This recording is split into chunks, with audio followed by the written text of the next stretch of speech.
Okay, guys, so those of you that already did the pre-lab in preparation for this past week, um, you know a little bit about what we're going to be doing with this lab. And you know that it focuses on proteins, specifically enzymes.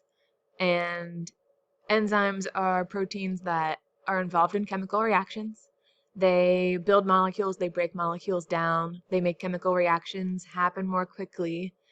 And in those reactions, the enzyme is involved, but it doesn't get used up or broken down in the process. And the specific enzyme that we're focusing on is called amylase, and it breaks down starch.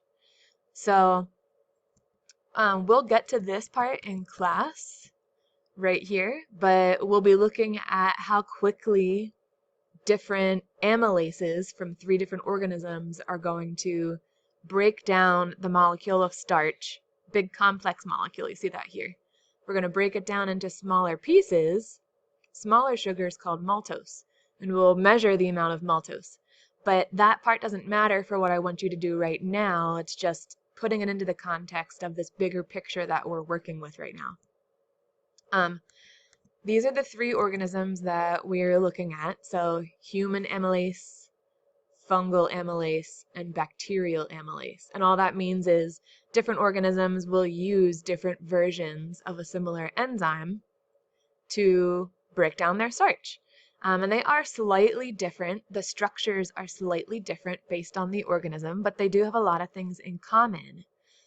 And what you should know about proteins already should be a review of what was covered in lecture stuff back when you talked about biological molecules and maybe protein synthesis, is that proteins are big, long chains, and each little single link in that chain is called an amino acid. So a protein is made of a bunch of amino acids all linked together, all in a row.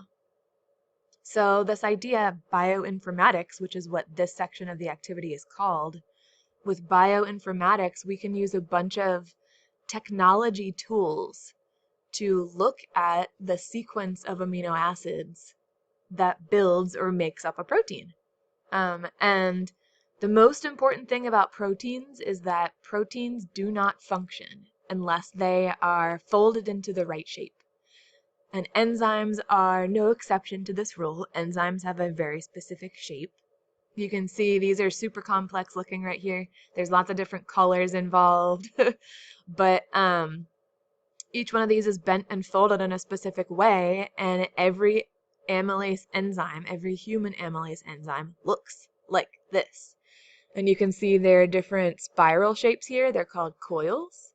You can see there are different sections where it looks like that protein chain is folded instead. It's called a sheet. So we have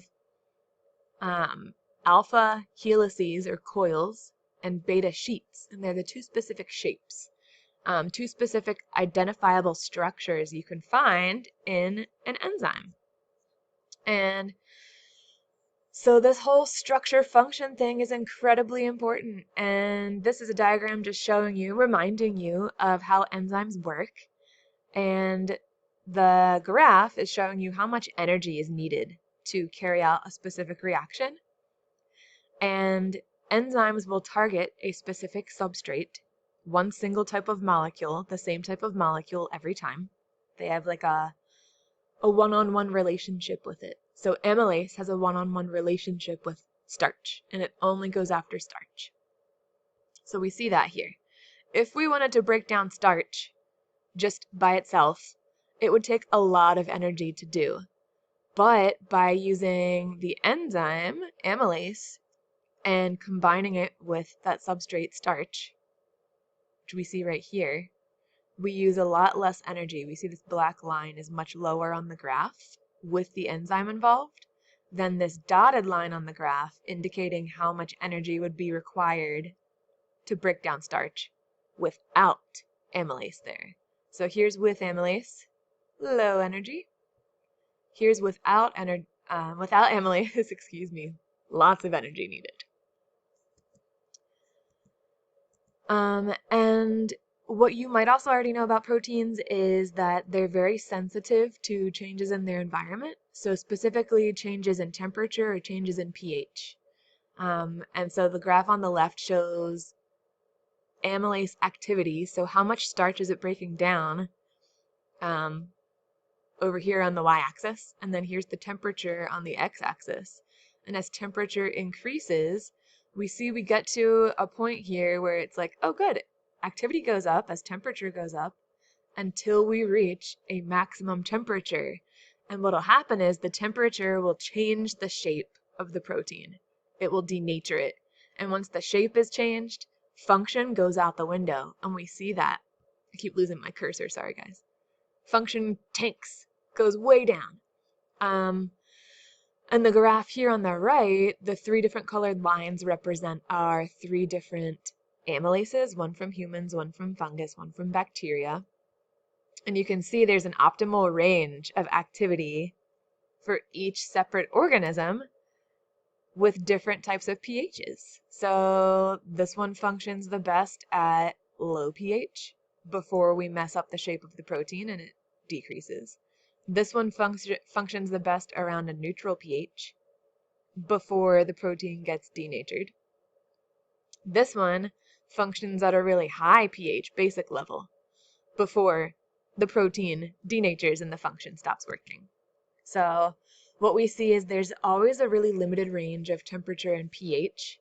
And the other thing that we won't look at in lab, but is a reality, is that salt conditions can also really affect how well those enzymes work together. So in lab on Thursday next week, we will be working with this whole starch breakdown into maltose thing, and we'll be measuring it, and it'll matter. But what you're going to be doing with that information is we will eventually be looking at, here, let me go back so you have something to look at. We'll eventually be looking at all 3 of these different amylases, the human, the fungal, and the bacterial, and we'll be taking measurements on how well they function under certain temperatures or certain pHs. So it's important to understand what each of those molecules looks like. What is the sequence for human amylase? What is the sequence for bacterial? What's the sequence for fungal amylase? And we'll look at those sequences with this bioinformatics tool, and we're going to compare the 3 of them, and we're going to find out where these 3 molecules are exactly the same and where they're different.